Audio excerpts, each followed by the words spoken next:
वतन की मिट्टी हुआ रहना, आज एक और बेटी यतीम हो गई, एक और माँ का कलेजा छन्नी हो गया, एक और बहादुर सिपाही ने अपनी जान देकर हम सब की नींद की हिफाजत की है। ये कहानी है शहीद बहादुर चौधरी मोहम्मद अजहर की, जो छुट्टी पर आया, अपनी नन्ही परी को गोद में उठाया, उसे हंसाया, चूम कर रुखसत हो गया और फिर कभी वापस ना आया। जब वो बेटी अपने बाप की तस्वीर को सीने से लगाती है तो पूरा वतन रो पड़ता है। ये आंसू कमजोरी के नहीं बल्कि फख्र के हैं, क्योंकि उसका बाप शहीद है।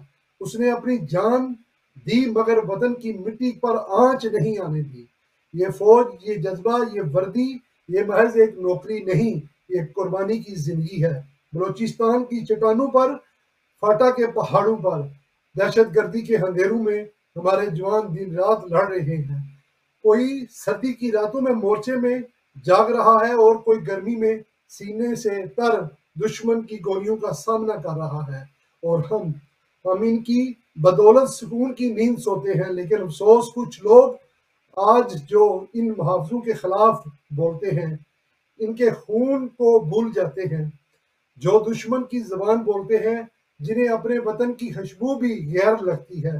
काश वो एक लम्हे के लिए इस शहीद जहीद की बेटी को देखें, शायद उनके दिल में भी शर्म जाग जाए। ये वतन इनके दम से कायम है, ये जमीन इनके खून से रंगी है, ये परचम इनके लहू से रोशन है और इनकी कुर्बानियां हमेशा जिंदा रहेंगी।